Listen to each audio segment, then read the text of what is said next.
The following program is a PodcastOne.com production.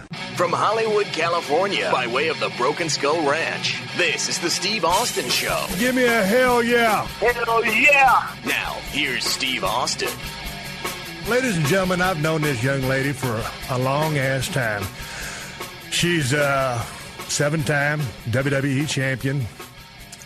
She's a fitness icon. She's an actress, an entrepreneur who's recognized as one of the top sports entertainment athletes in the world through her achievements with WWE as a 7 times women's champion. And over the last decade, Trish Stratus has dedicated her life to health and fitness and has parlayed her success and passion into a recognized lifestyle brand, that brand being Stratosphere. I'm very happy to have Trish here on the show today. She's going to bring a little class, dignity, and respect. She's an awesome young lady that I've known for a long time. Trish, welcome to the show. Well, thank you so much.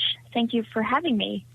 Trish, when I called you and reached out to you, I said it would be a real plus for this show to dig us out of the ditch that we've created with our own hands to bring us back some class and respectability and hang on to our sponsors. Thank you for coming on the show. It's a lot of pressure for me, Steve. You're saying that I have to bring all the class and dignity to the show? Well, just a modicum, maybe, just a little bit. Well, I do want to, I think maybe, T Plus sounds like a very interesting supplement. And, I think that if people continue to take that, that would be very satisfying. So there, go to onit.com and be satisfied with T Plus. And then that's kind of how I'll bring class and dignity to the show, by plugging away. You're hired, and don't forget to slash Steve. You like it? Oh, slash Steve. Okay, I got it. You know what, Trish? How long have we known each other? Gosh, well, okay. It could have been before 2000 because I debuted in 2000. So I would say we probably, I'm sure we probably crossed paths a few times over the years. But I think we really got to know each other during Tough Enough. Right. And we've got to hang around a lot, and you have a great sense of humor, and I'm a wacky guy to begin with. And anytime we sit down, it's just kind of an ad-lib type thing, and we just enjoy laughing and giggling and having a good time. And I like hearing about Steve giggling. That's cute. Actually. Giggling. I'm trying to almost every episode of the Steve Austin Show, I do a word of the day to try to improve not only my vocabulary but my listeners' vocabularies. I like to offer helpful hints on the show, and sometimes I don't always have that. But yes, I'm trying to work on my vocabulary. Okay. Well, Trish, go ahead. Go ahead. What's the word of the day? Well, I'm not going to do a word. Okay, hogwash. Today's word of the day is hogwash. Do you know what hogwash is? And no, it's not shampoo for a pig. That would be a bunch of bullshit. You're right. It's a bunch of bullshit. Now, technically, in a dictionary, it's classified as nonsense. But bullshit works on this show. Can you use hogwash in a sentence for us, Trish? Well, I hope this interview goes well and it's not a bunch of hogwash. Well, I can't say that it's not going to. There's going to be some hogwash involved for sure, because that's what's going to make it fun. I'll use one for you. Last night was the season premiere of Redneck Island.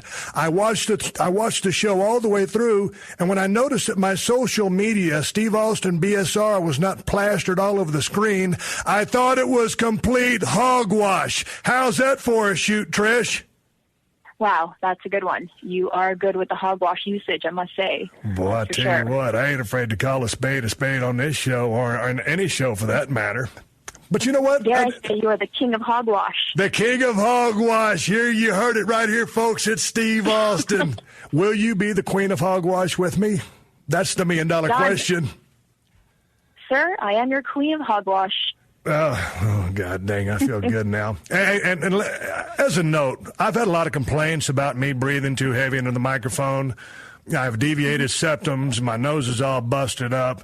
So I'm going to try to keep the microphone away from my breathing system while we're talking, Trish, when I ask you questions and you answer, and we're just chit-chatting back and forth and giggling about our hogwash. I want to make sure that your sound and your voice is unmuffled.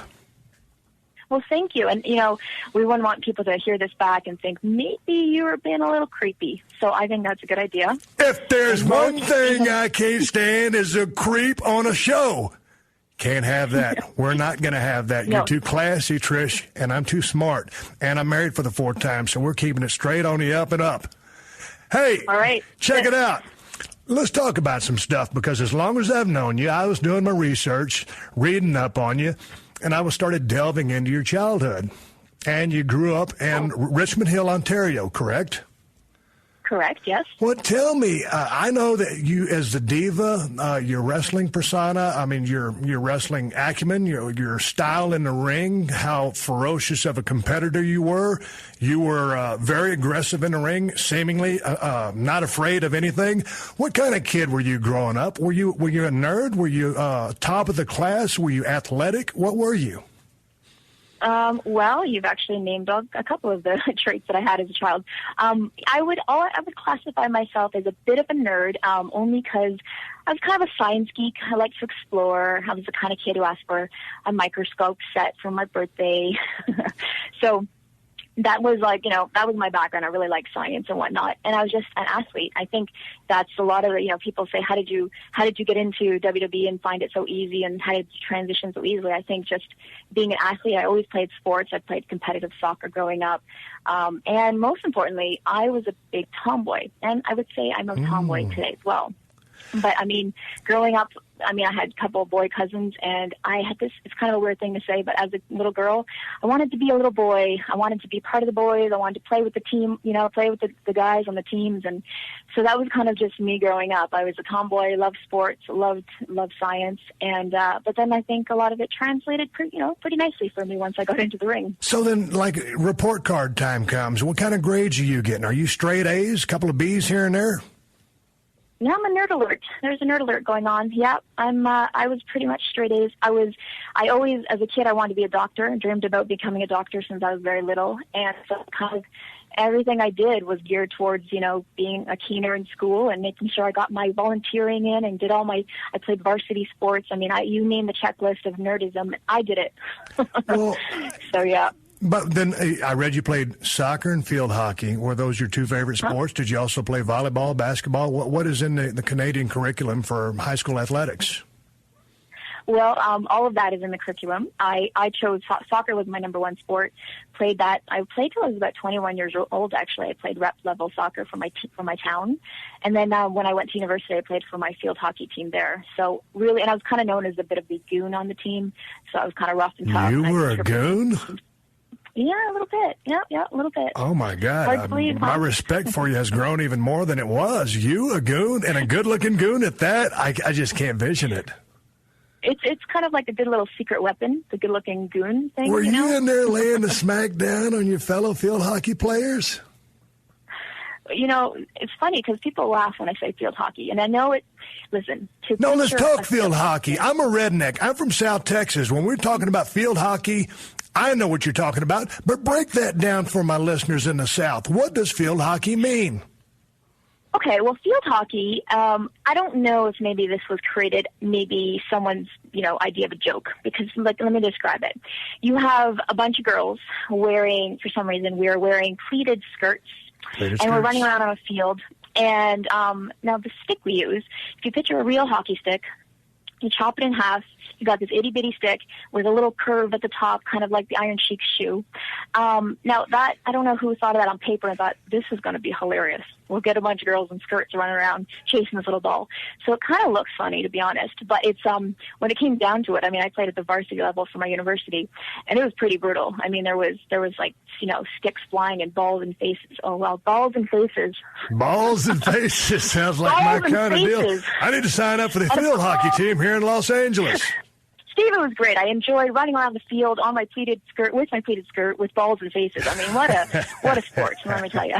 Well, hey, let me ask you something. When you were at the university, and this is York University, correct? And you were studying biology and kinesiology, and I read that there was a faculty strike, so that changed your career plans. What happened? Did the school just go belly up and leave you high and dry because you had designs on maybe being a doctor?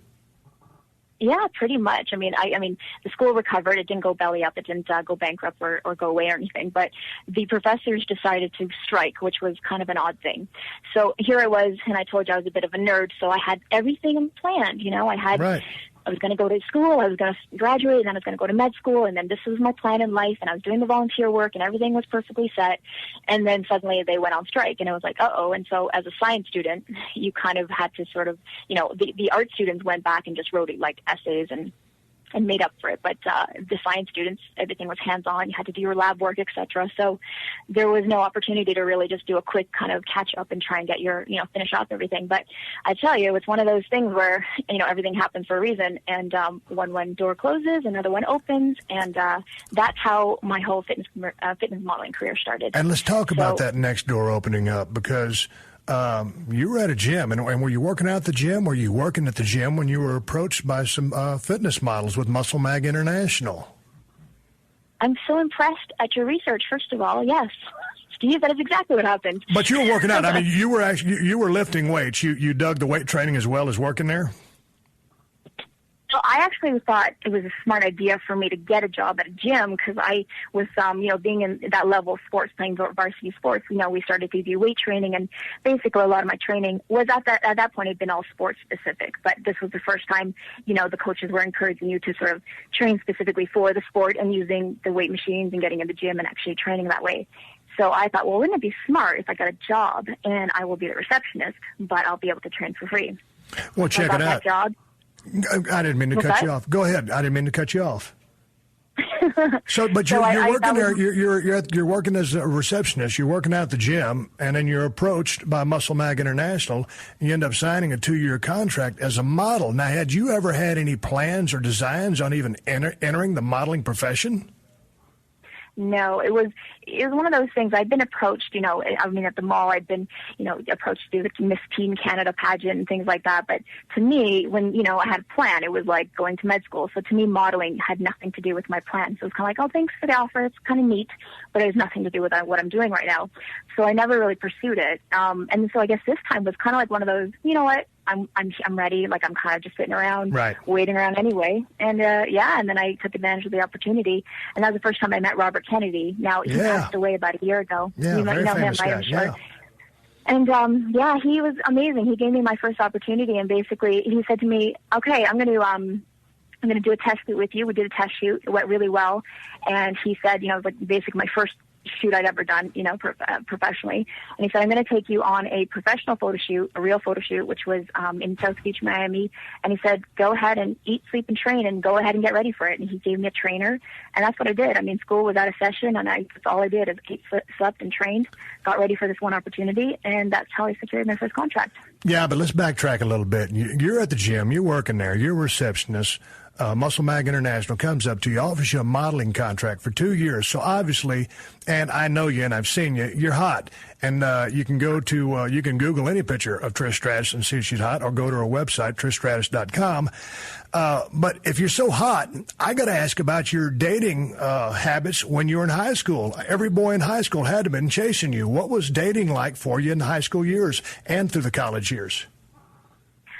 Well, dating, what happens when you're a nerd in high school? You might be hot. I mean, I don't know, maybe, I guess, I was cute in high school, I would say, sure, but I wasn't interested. I mean, I had a couple boyfriends here and there, I dated here and there, but I was keener. School was number one to me. But it really was. I mean, go ahead. No, go ahead. So you're kind of interested in guys. You went on a few dates, but your school was first and foremost. The grades, the education acumen was what you were focused on. Yep. And I'm not sure if you know this, but see, I met my husband, my current husband. I met him in high school, actually. And so he was my best friend all of high school. And we basically, he had his girlfriends, I had my boyfriends, and we were just best friends all through high school. And then I don't want to lose any listeners by mentioning this part, by the way. She's married, folks. Apparently at the Hall of Fame, when I mentioned my husband, I don't know if you saw that, Steve, but there was a lot of booze from Madison Square Garden. I heard about it. He was a heel. Ron was an instant heel. Even Vince called it. So, so I'm going to mention my heel husband at this moment. But I did meet him, and actually knew him when I was younger. He actually went to elementary school with my cousins. So I've known him since I was pretty much about 8 years old or so. Met him in high school. We were really good friends in high school. And then, about 17 years old, we began to date. We became official girlfriend and boyfriend. And, I tell you, like, him and I were, we transitioned to university, and me knowing that I wanted to pursue med school, he got it. Like, I did my thing, and we were both really focused on, like, he wanted to do his thing, kind of, become your own entity before we became a couple, so to speak. And so we both pursued both of our career paths really, pretty headstrong. And then, eventually the wrestling came and flipped my world upside down. And he was with me through all that. And then, we got married 2 weeks after I retired. So I retired in 2006, and 2 weeks later we got married and started that chapter. And we're still happily married today. But I think part of what you said was very important there.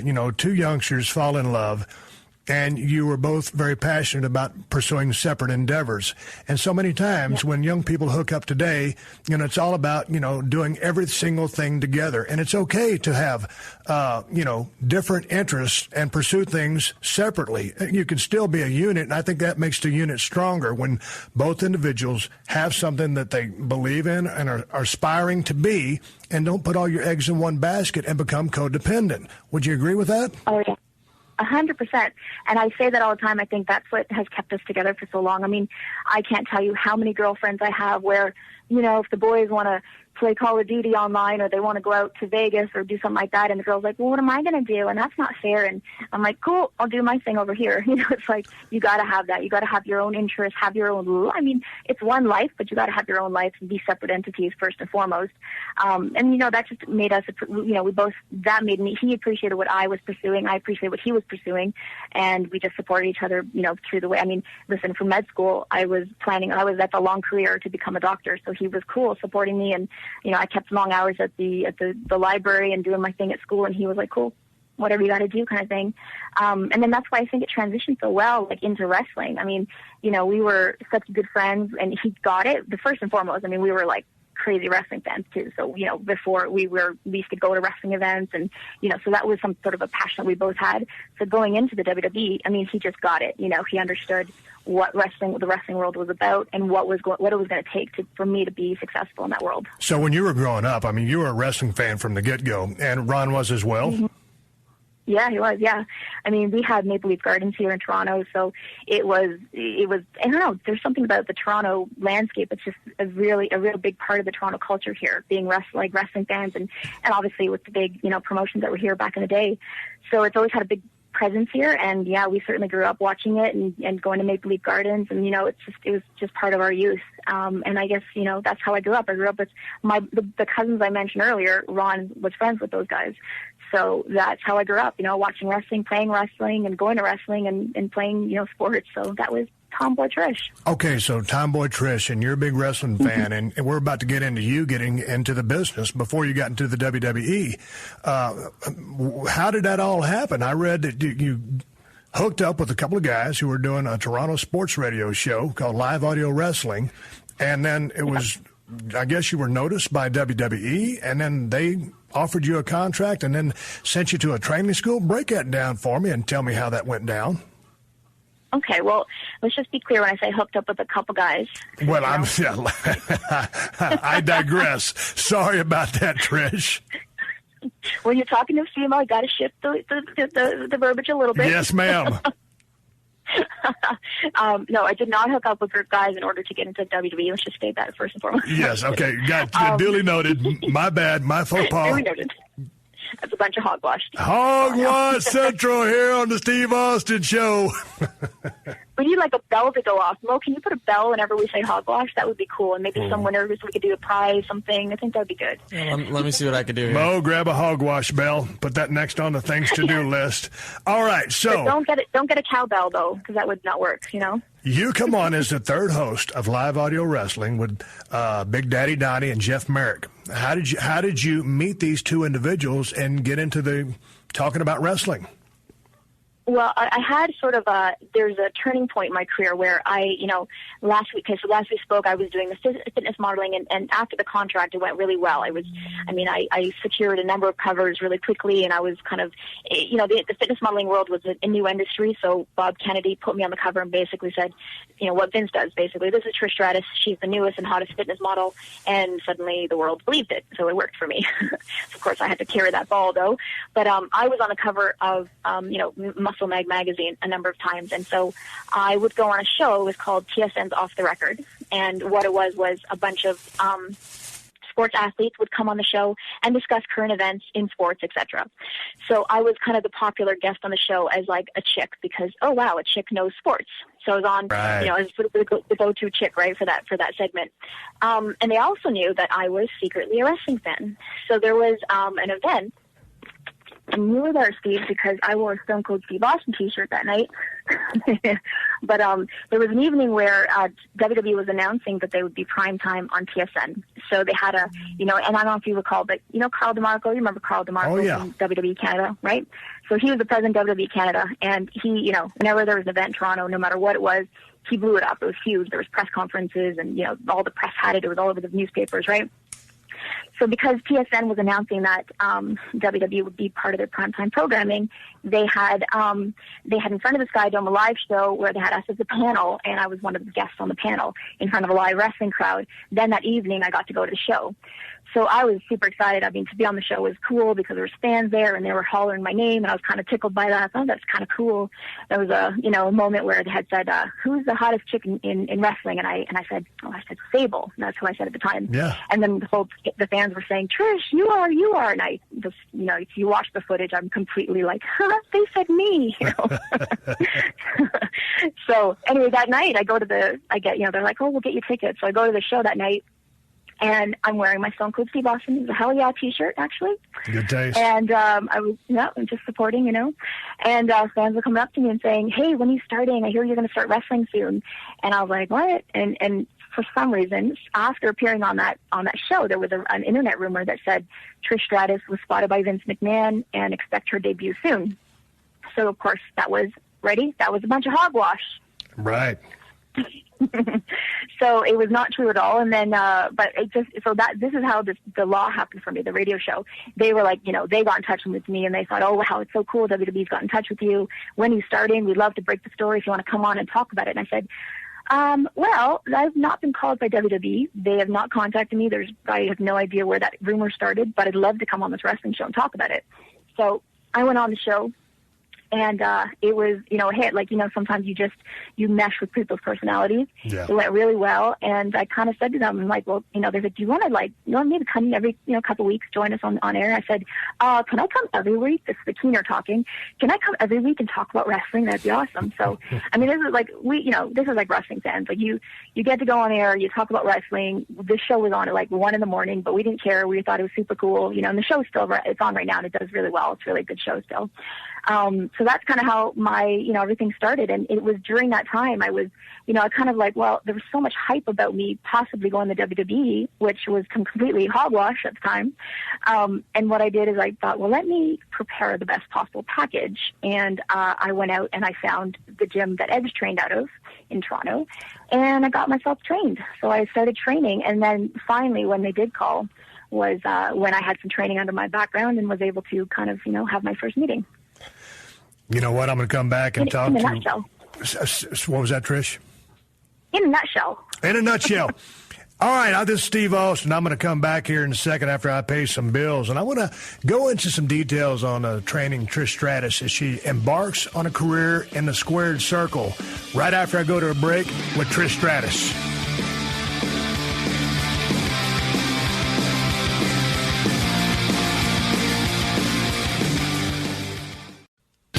Welcome to the Steve Austin Show.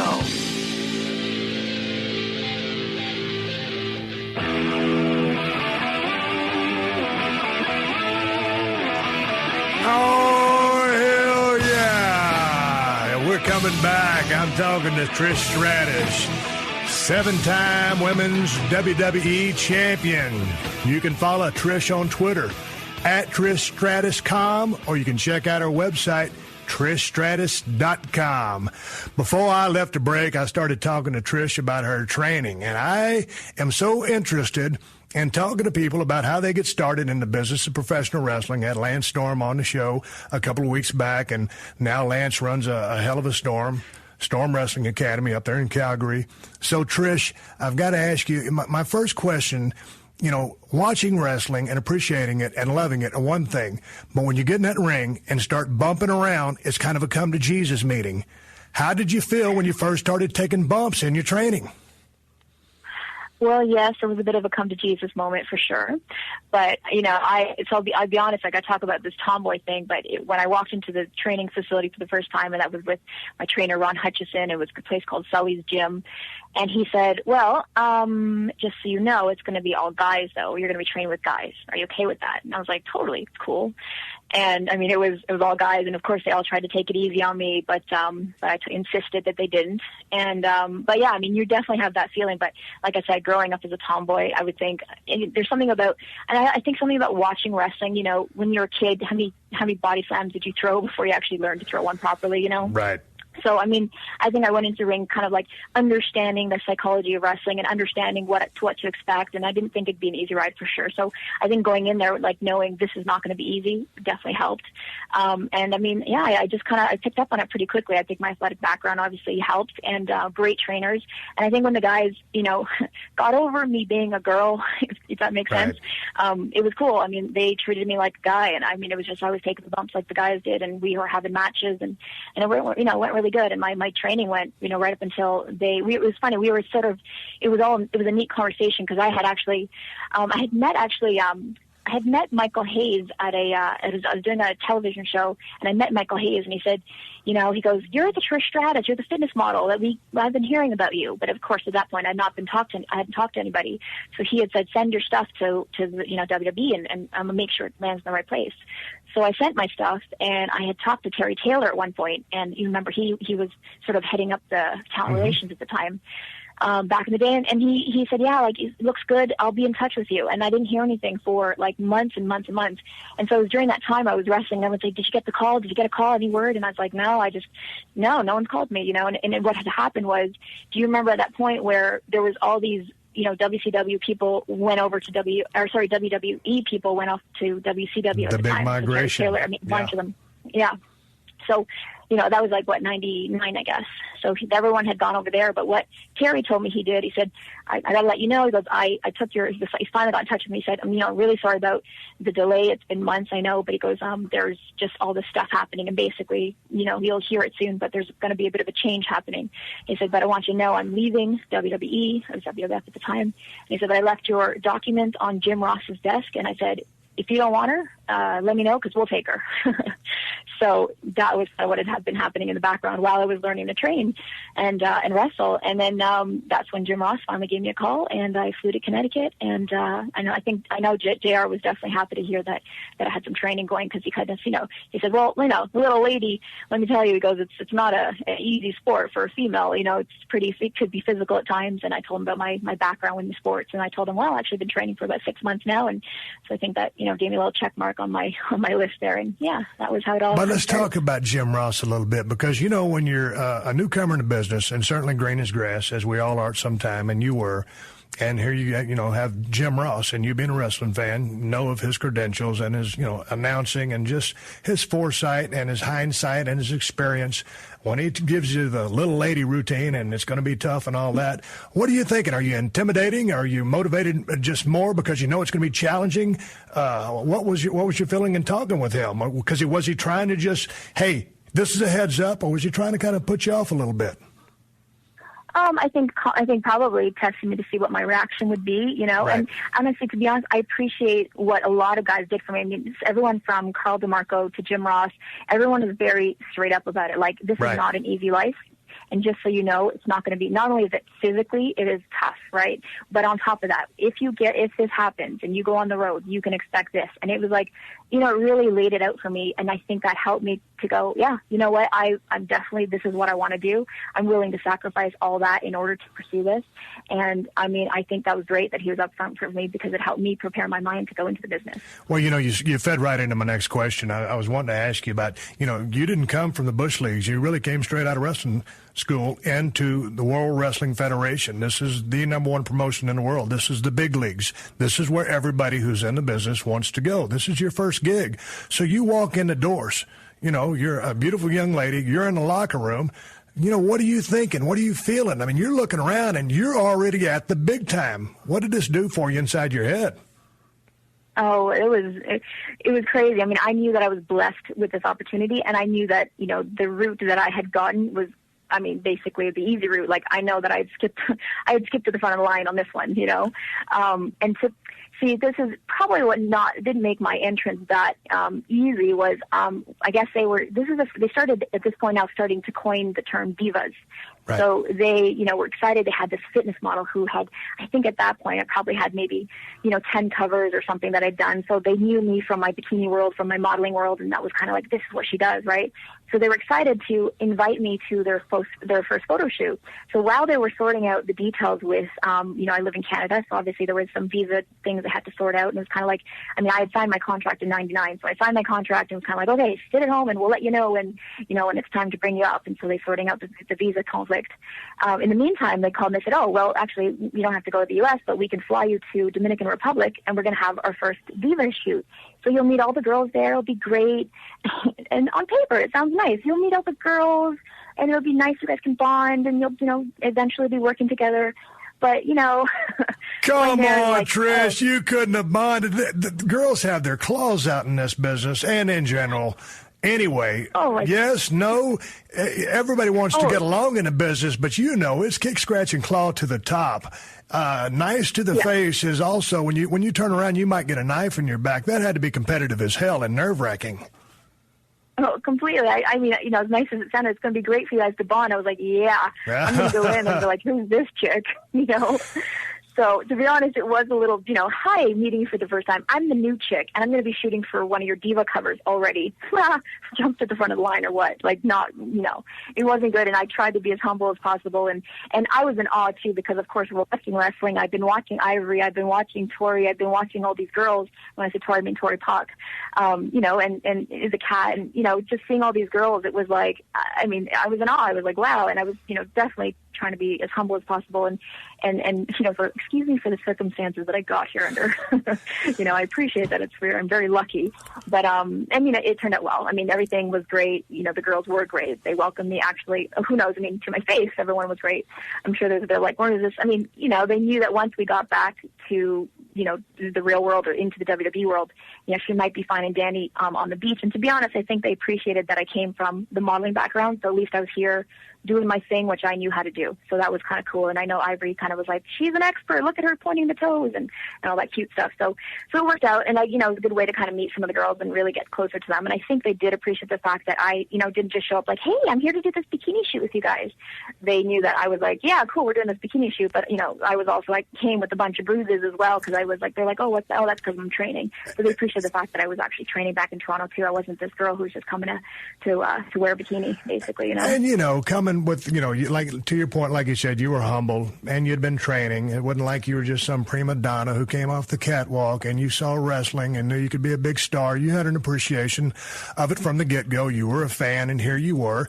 And so you get past this photo shoot, and all of a sudden you're entrenched, and it's warfare. And now it turns into life on the road, and life on the road in the business of pro wrestling. And that's why I still call it, Trish. I know these days it's sports entertainment, but when I talk about it, it's pro wrestling. So you're out on the road, and being on the road is tough enough. How is it being a female in the business around a male-dominated industry? And certainly, to your point, there's more divas even now than there was back then, but it's kind of a male-dominated industry. And so you're out there. How tough is it for a female?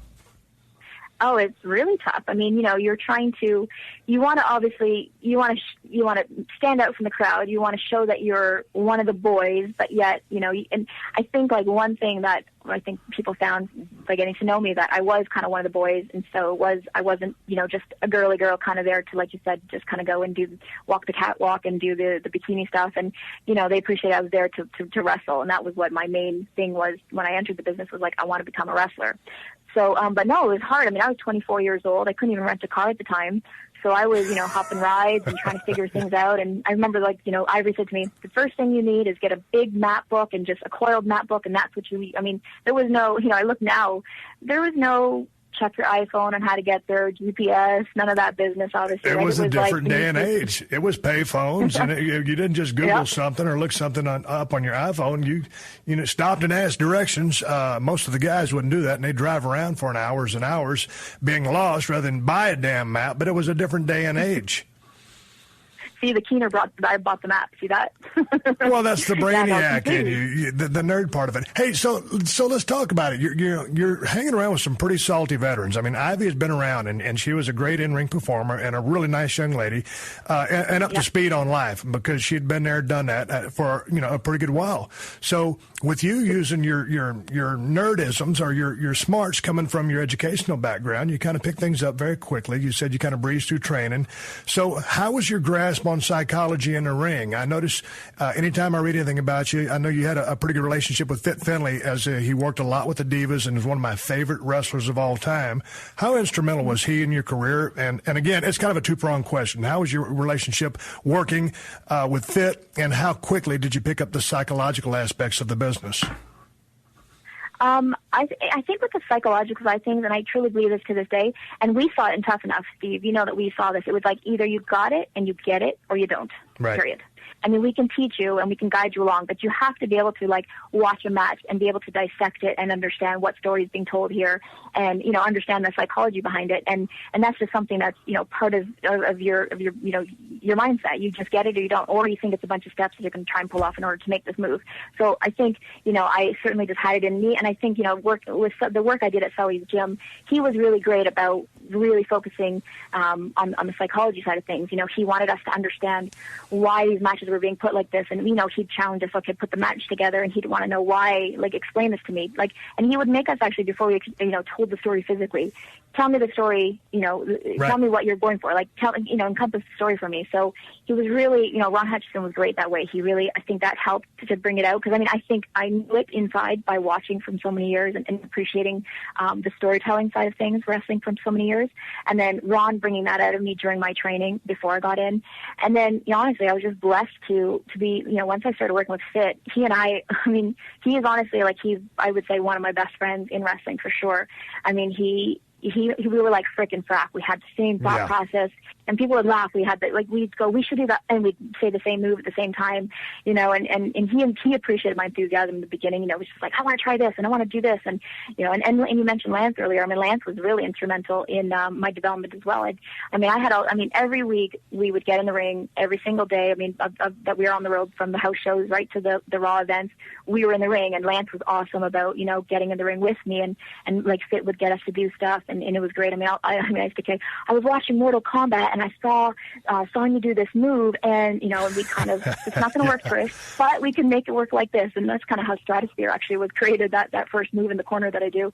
But so like having people like Lance and Fit, in my circle, helped me tremendously, and just being able to really understand it, and coming from reading Fit's mind and getting to just feed off of him just helped me tremendously. Lance is a straight shooter, and Fit is a no bullshit guy. So how were they in dealing with you? They just tell you like it was? Basically like you're a guy?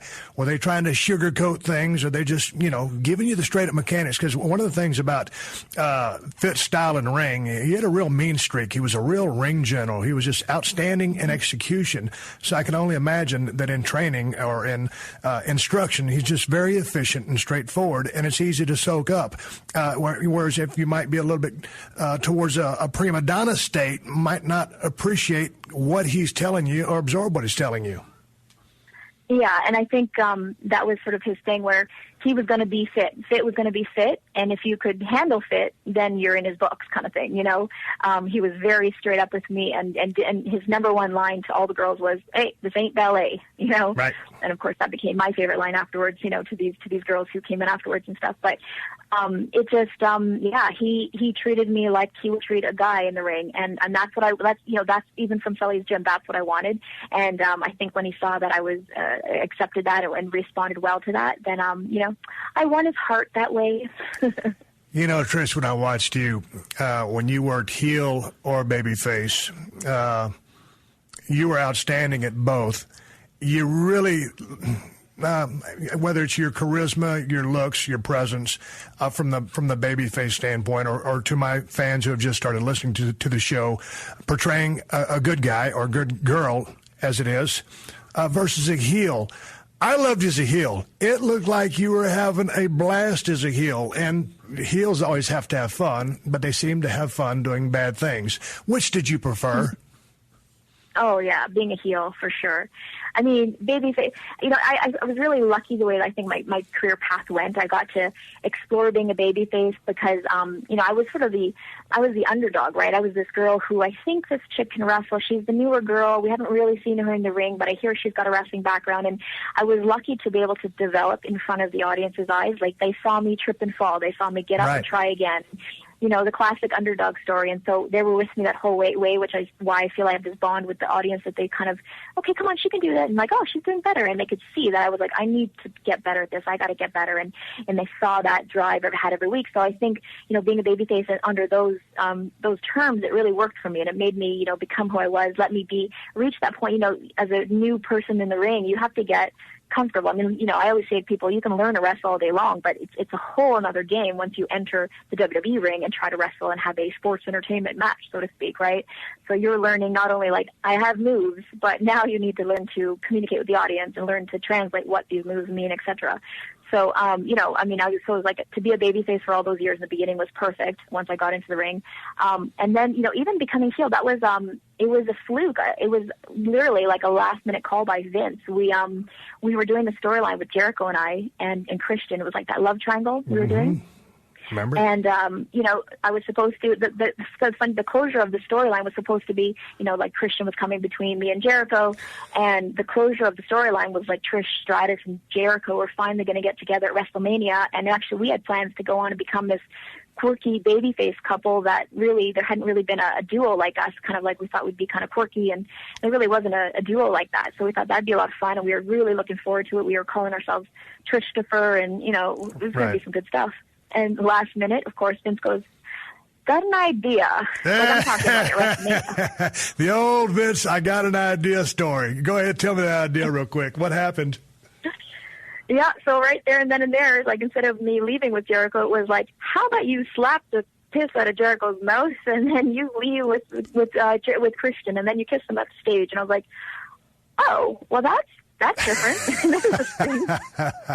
When Vince drops one of those ideas on you and it sounds wonderful on one hand, and on the other hand you think, God dang, what if it doesn't work and it's just a drizzling shits? But you're so intrigued by it, and the guy is so smart, and you've got to try it, and you can feasibly shoot it down depending on your power level with your tenure in the company. But it's very tempting, and Vince is such a salesman, and he's a third-generation promoter, and he operates with his brain and his guts, and when he feels something, he's usually right. So you take this leap of faith, and then everything just went gangbusters for you from the heel run? Absolutely. Yeah, you're right, because, boy, there was that. I was kind of fighting it a bit. I was like, I don't know. I was like, but fans want this, Vince. Fans want Chris Jericho and Trish Stratus to be together. And we both tried to kind of, and then you just knew. He has got the look in his eyes. You're like, no, there's no change in his mind. And then you kind of have to do the thing that you go to Vince, you know what? Trust. Just trust. And boy, he was right on that one, man. That was So that's when I turned heel, and I remember there was a big shock at WrestleMania 20, and people like had no idea that was like a really nothing like a good heel turn where no one expects it, and it was just wow. I mean, I flourished. I got to just do a whole different side of things, and I remember my first promo. I was like, wow, I can be facetious out loud now. Excellent, and I loved it. It was such the best part of my career for sure. I enjoyed it a lot. Yeah, and to be honest, if I went back and had been said, all right, you got to come back. What do you want to be, a heel or a babyface? I would 100% go back heel. God, I'm the same way. I made my strike as a babyface, but I loved working heel. But before I go to a break and before we move into Stratosphere Yoga and what you're doing on the here and now, and maybe even talk a little bit of Tough Enough, who is your favorite opponent? My favorite opponent, gosh, it's hard to list them because everyone kind of had like a different. Just give me three. We're kind of just quickly say it. Yeah. All right, let's say I'm going to say Amy and I had I'm going to say we had the Rock Austin-esque chemistry, if I dare say. Very much so. Yes. Yeah. Yeah, so Amy was probably, we had it from the beginning. We came in at the very same time. We kind of grew, we grew like maybe just like a relationship. She did her thing while I did my thing together separately. But then when we came together, it was beautiful. So I think, her and I have that chemistry. But, I can't deny, having the great matches I had with, I would say, Victoria and Jazz. To me, those girls like that, those matches that I had with those guys, they were wonderful and generous with me. And I mean, Jazz, I learned a tremendous amount from her. She's just those were great athletic wrestling matches done by women. Great athletic wrestling matches. That wasn't fluff. That was work.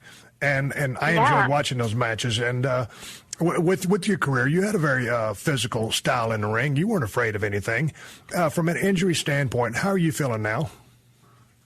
Oh, amazing. Yes, I have missing knuckles and broken nose a few times and ankles both busted and back and all kinds of stuff. But so that's actually part of my retirement. But since I found yoga, and how long I'll babble about yoga. So you got. I know, and we're going to babble about yoga after the breaks. But you left after 7 years in the business. Any regrets about leaving as soon as you did? No, I was ready. I was definitely ready at that point. I had done exactly what I wanted to do. And when I say exactly, I don't, obviously it's a constantly evolving industry and everything it's a landscape that can constantly change. But at that point I had worked every woman that was a worker in the company at the time or was planning to. Mickey James had just come in. I was very glad that she was the new girl. I got to work with her. And so I got to work with everybody I wanted to work with. I had done the heel thing. I did the babyface thing. And I had a nice good, robust career, I'd like to say. And then I was just ready. I was just, and injuries were starting to add up. It was like I had dislocated my shoulder one time, and it was an injury that I was like, I can't throw my flippers like I need, and you would have that nagging injury that never went away. And, it was time. I just knew it was like, it's time to move on. It's time to move on. But did you have any withdrawals when you left the business? Did you miss it? Well, I really didn't. And really? That's why I always go back and I say I knew I made the right decision because I didn't miss it. I watched it and it was cool. I mean, I got to go back and I was watching wrestling as a fan again. I got to sit back on Monday nights and enjoy it now, which was nice. Hadn't done that in a few years. And then I just was a great opportunity because I did a couple TV shows when I retired, and it was, I had some, I kept busy. To be honest, if I retired and went home and sat on my ass, it would kind of be like, this is boring. I should go back. Yeah, because you're young, you have other goals in life that you want to accomplish. But last question before we go to the break. How hard or how did it feel for you to return to what I call a civilian life? You get in that habit of packing your bag, you're on the road, you're home for 2 days, you're back out, you're just living on the go. How hard was it to return to just a regular life, or as regular as it could be with your schedule? Yeah, it was hard because you're used to this pace. So you're used to this kind of frenetic pace. And so all of a sudden you have to, kind of calm down a little bit. And it's funny because I kept saying, I'm retiring because I just want to, and I needed a breather. I mean, I took a good couple months off, and I was able to just kind of chill. And I was like, oh, this is nice. On the weekends, I can go to a barbecue with my families. And it was nice at first. But yeah, I got a little restless. But thankfully, actually, the very first, I think it was maybe only 2 months later, I got an offer to do Armed and Famous, my cop show. Right. So I got to do that show, and so I got, kind of hit the road again. I hit the road, moved down to Muncie, Indiana, trained to become a police officer and then was fighting crime for a few months. So I guess that took care of the any boredom that might have set in. Ain't got time to be bored when you're fighting crime. And before I go fight any crime after my job here, we're going to go into a break. And when I come back from break, we're going to talk a little bit about Tough Enough, a little bit about acting, and we're going to talk a lot about Stratosphere Yoga and wrap things up with the lovely, beautiful Trish Stratus. You can follow her on Twitter at TrishStratus.com. It's Steve Austin. We're coming right back.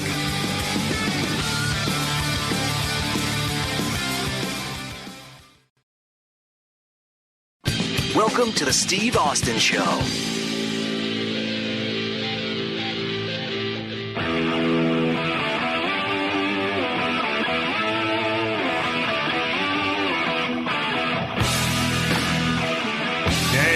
Looking to buy something online and you want to support the Steve Austin Show, here's what you got to do. Go to PodcastOne.com and click on the SAS page, Steve Austin Show. Doing that gets you to the same Amazon place you normally go, but with a bonus. Amazon kicks back a small percentage of the sale to help support the show. That means more Steve and fewer ads to pay for doing this. Check it out, folks. Amazon, Steve Austin Show. Click it, save it as your URL. It's going to be the same low price. Get the same stuff. I'm not telling you to buy anything, but if you do, it helps support the show. And that's all I got to say about that. And coming back in, I've been talking to Trish Stratus, lovely young lady I've known for a long time who made an indelible mark in her career as a professional wrestler. Inducted into the Hall of Fame in 2013. Trish retired and moved on to bigger and better things. But before we talk about those bigger and better things, I want to talk about Tough Enough. You want to talk about Tough Enough, Trish? I do. I think Tough Enough was a blast, wasn't it?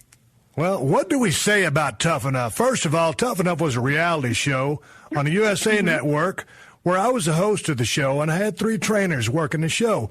Trish Stratus, Big Bill DeMott, Trish Stratus, Big Bill DeMott, and 5-time world champion Booker T.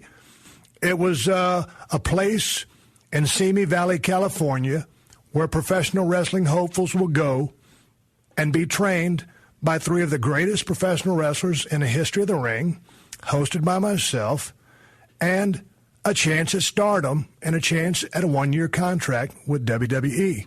The show was a massive success, and it was never renewed or picked up for a second season. What else can I say, Trish?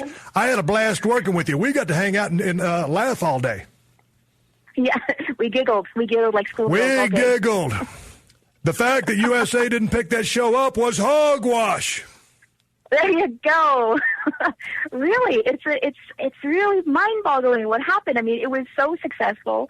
Fans loved it. We loved it. We were all geared up. We were like this. We became this family. Couldn't wait to see each other. Like, okay, go back home, and we'll see you next season. And you bonded with the crew, and everything was hunky-dory. And then no call. Well, it was disappointing. The complex we were on, it was about a 150-acre place. I think it's for sale on the internet for about $75 million. It was for sale for $150 million. I thought about buying it, but then quickly decided I was about $149 million too short. It was just a wonderful compound, and it was the perfect setup for Tough Enough. We each had our own little house to stay in. It was all private. Yep. The setup was perfect. The contestants were fantastic. The trainers were fantastic. And from day one, as I've always said, Trish, as you and I know each other, but we've never been best friends. We haven't hung around that much together. Same with Bill DeMott and Booker T. I've wrestled Booker T 100 times, but all of a sudden you put us on this one show, and we'd come into my office and talk, and there was just chemistry there, and we all got along like gangbusters. And that's one of the things that I love and miss about the show.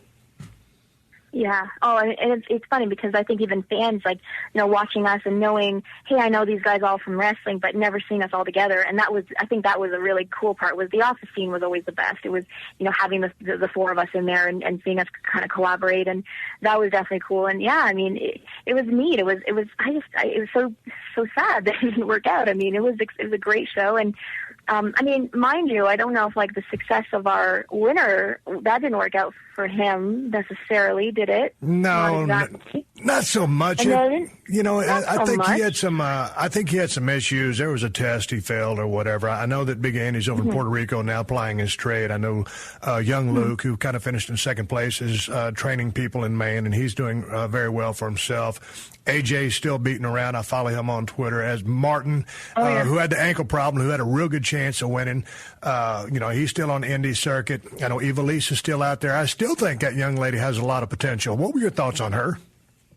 Oh, I agree. I think she's awesome. I mean, I'm surprised. I think WWE picked her up for a bit, and then I don't know what happened. It's one of those things like sometimes WWE does these things and you scratch your head. So it's one of those moments once again where you're like, really? But she has, you let a good one go. I scratched my head so much I became bald. Jesus Christ. You talk about dropping a ball, and that's what happened. I scratched my head a lot. You ought to see my ass. Just kidding.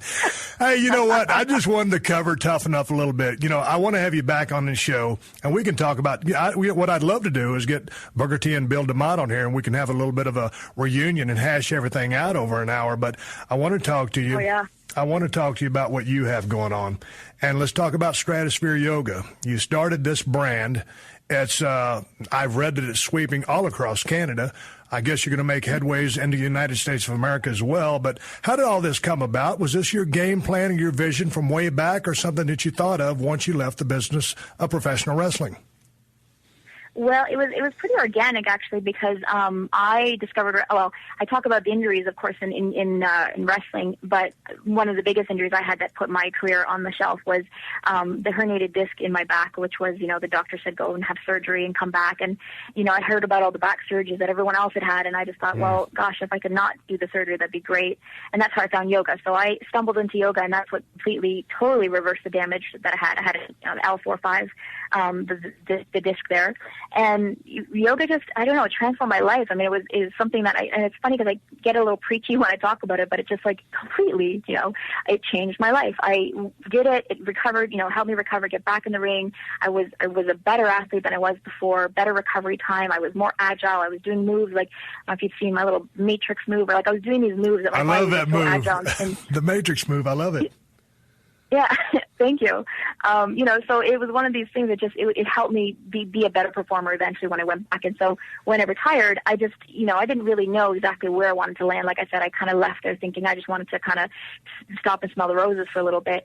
But what part of smelling the roses was, delving into my yoga practice. And I traveled all over the world. I practiced at different studios and different disciplines. I got certified myself, so I could and I wasn't so much looking to be a teacher per se. When I got certified, I just wanted to really, that's the keener in me, but I wanted to understand the practice and really, kind of break it down. And so I broke down the practice, learned it, got it. And then 2008 was, I was practicing every day, and I was going downtown. I'm in the suburbs just outside of Toronto, and I was traveling downtown, and it was taking me 2 hours just to go do a practice. But, I was retired. It was fine. That's what I did. I just did yoga all day. And then I just kind of had an epiphany one day. I said, wow, you know what? There's nothing like this north of Toronto. And at this point, it was kind of a new thing. This yoga thing was starting to catch on. And so my husband is a developer. And so we decided, you know what, we'll build this beautiful studio. And something that I got from the road was, having the ability to go into a different style. Like, if I needed to tackle my jet lag, I would take a certain style. And if I needed to work on developing the yoga booty, I would take a different style. So my vision was to create this place. It's a 5,200 square foot complex that has, a nice lounge so people could have a nice common place to get together, but also has 3 different studios. So you could have the hot yoga, which everybody knows about, and then all these different styles. So I could offer something to everyone. So, and like when I said it was organic, I knew I was creating this brand. Obviously, branding was something that I always did, even back in the WWE. I mean, if you look back, it's funny, I look back, I'm like, look at me with my little logos, my patches, and I was really about branding. My 100% satisfaction guaranteed was something that I started back with my fitness days, something I kind of just brought with me into the WWE and had that trademark, etc. So branding was something that was very important for me from the beginning. And so I started the Stratus brand, and it's got a little bubble thing, yoga, and I knew that one day there'd be other things inside the bubble. So the studio was open in 2008, and then when I say it was organic, I mean me creating my own workout, and is now called the Stratus for Yoga type of workout, and then I went into the product line. So yeah, that was, it wasn't a plan necessarily that I want to open a studio and have products, but I've always felt like you're best at what you do when you actually truly believe in it, you practice what you preach. And so yoga was such a huge part of my life, and it translated into a business. And so I'm blessed to see that it's translated so well. But break it down for me, a dummy or a redneck like me, when you start talking about the different disciplines of yoga, and I live here in Los Angeles, so I pass by these studios all the time. I see the Bikram, this, that, the whatever, and then the Stratosphere brand. What did you do different? Did you incorporate different elements to, or pattern different movements or different, I don't know. That's exactly what I did. I was doing yoga for a couple years, and I actually started getting a little stringy looking. Like, I was kind of known, I'm not saying that you might have noticed or not, but I was known for having a booty at some point. I never noticed that the whole time I know you. I'll put my hand on a Bible. Throwing it out there. I mean, you may have noticed. I never noticed. Okay. I'm just, So go ahead. Tell me about the yoga booty. So I was known for the booty, and then I was doing strict yoga straight up, and I lost my booty, and it was a little bit sad. And I'm sure many men around the world were sad as well. I got a little stringy and sad moment in history. What was that from? Was that a muscle mass thing? I mean, was just the yoga stuff more stretching and core work? So what did you do to get the booty back? Well, I started incorporating squats, and I started going back to like the old school stuff, like squats, push-ups, lunges, your basic calisthenic stuff. And I actually got a role. It was my first movie role. It was called Bounty Hunters. And so they wanted me to be this bounty hunter, and I'm this tough, kick-ass chick. And he wrote the script with me in mind. So, when I read the script, the reason I took this movie, I read the script and I was like, whoa, that is totally Trish Stratus. I mean, when people said, wow, you did so well in your first acting gig, I'm like, yeah, I was playing me. So it wasn't a huge stretch. But, she was this kick-ass chick, and I was this stringy yoga chick at the time. So I was like, wow, I got to start training. And so I went back into the dojo, and I started training, like, I was learning Krav Maga for this, like, that's my character, that's her style. So I was learning this, and my body was taking a beating, and I was like, whoa, I can't do this like I used to with this skinny body. So I just started, building mass again and doing a lot of calisthenics, but also just a lot of squats and basic stuff, your old school biceps, and just, started going back into the training split. But then I was trying to kind of, I didn't want to abandon my yoga, so I created this thing where I thought, well, what if I take a yoga move, but then I find a strength training move to pair with it. So like every yoga move I have in my sequence, I've paired it with biceps. And so I kind of broke it down like a traditional bodybuilding style, where you have different sections. You work your chest and your back, you do your biceps, your triceps, so it's like you're broken down like you would like a workout schedule, but then it's all, it's incorporating the yoga. So it's it's geared for more of a conditioning tool, more for athletes. And at the same time, you get the gun show going and you get the yoga booty going. And I think that's a plus. So you was the bounty hunter with a booty. That was me. That's right. Hey, let's talk about a little bit of acting real quick before we wrap this thing up and go home, as they would say in the business. You did Bounty Hunter. You had a lot of fun doing that. What's next on the acting horizon for you? Are you bitten by the acting bug? Yeah, I think I had just finished the movie when we did Tough Enough, and I was like saying, oh, I definitely, because I never really thought, I mean, I don't know, you probably got it too, but it was like the natural question when you retired. It was kind of like, are you going to become an actor now? And I was like, no, not really. I mean, yeah, we'll see. It was nothing I was actively pursuing, and I always said if a good script comes my way and it's something that grabs me, sure, I'll definitely hop on board. And so that's what happened with Bounty Hunters. But when I had I came on as an executive producer because I wanted to maintain the integrity of the fight scenes. I wanted to make sure that, I know it's like, it goes back to the producer in me, but I wanted to make sure the stories were being told right. Maintaining that, like, each of the characters played their own, had their own style, and they're like, that guy wouldn't do that. My character wouldn't do that, that line. And so, yeah, I loved it. I loved the experience working with the people. It was a small Canadian independent film, so it was like, like close-knit family, just like we had it Tough Enough, where everyone knew each other, and you know how it is. You get on the set, and it's just this family for a few months. So I loved it. It was a great experience. And I think maybe you and me should be starring an action flick soon. I think that's the next step. See? You and I and a action flick. You bring the booty. Yep. I'll bring the can of whoop ass. That might be a hell of a 1-2 punch here. Title. Yeah. We'll work that whole shenanigan into the title. Hey, okay, you know what? Let's think about doing something like that. But before we leave, I want to talk to you a little bit more. You've got TrishStratus.com. You've got all your stuff on there, your yoga programs. Is there pictures of the facility there? Oh, yeah. I mean, the yoga studio is stratusforyoga.com if you want to see it. Stratusforyoga.com. Got you. Yep. And if you want to come up to Toronto and do yoga with me, you can come up to the studio, and there's, it's a really nice facility.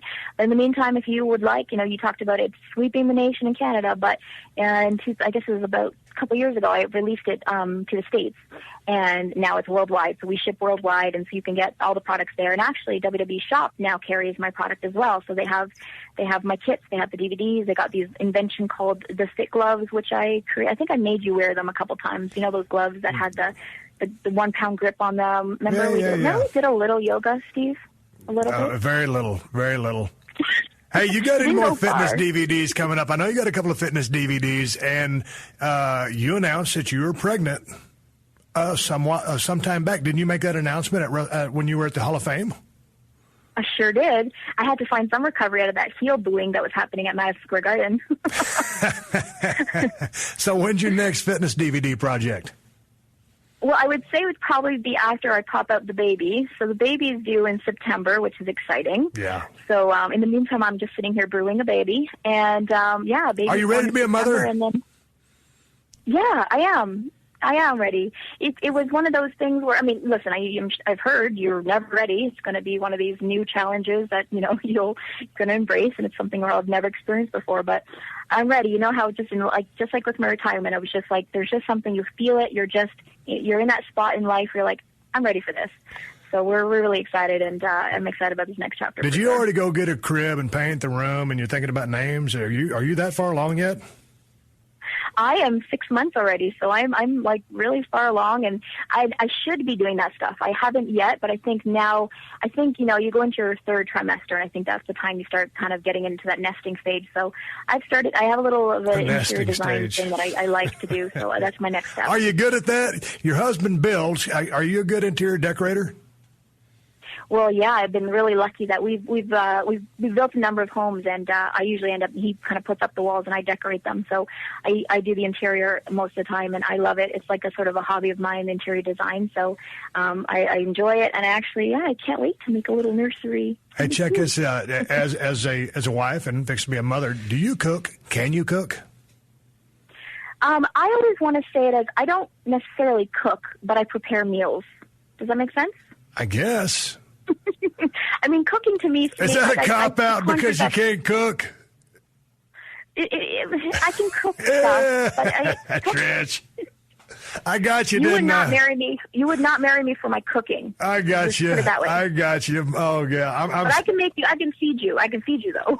Oh, my. Yeah, I'm kind of spoiled. My wife is like just a total chef. Great. And it's her passion. It's one of her favorite things to do. So I got lucky because one of my passions, one of my favorite things to do is eat and eat good stuff. So I got lucky. You got lucky. You're doing great. You got a young one on the way.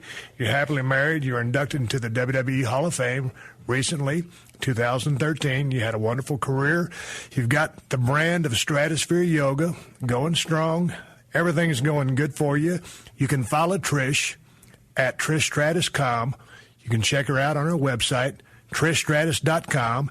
Trish, break down that other address for the yoga place. StratusForYoga.com. StratusForYoga.com. I did not have that one, and for that I apologize. Trish, it's always a pleasure talking to you. I always enjoy seeing you in person and shooting the breeze with you because you're so funny and classy. I want to thank you for joining Mo and me here in the studio and bringing a little class, pizzazz, and dignity to the Steve Austin Show. Well, thank you for sharing some bullshit and some hogwash, and I appreciate the opportunity. This has been a PodcastOne production. Download new episodes of The Steve Austin Show every Tuesday at PodcastOne.com. That's PodcastOne.com.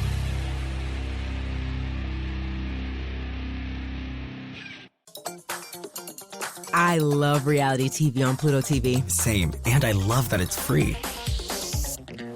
It gives me the freedom to watch Bravo's Real Housewives Vault channel. I'm totally free to watch Bad Girls Club. I'm free for Jersey Shore. Love and Hip Hop, I'm free all day. Survivor, I'm free all night.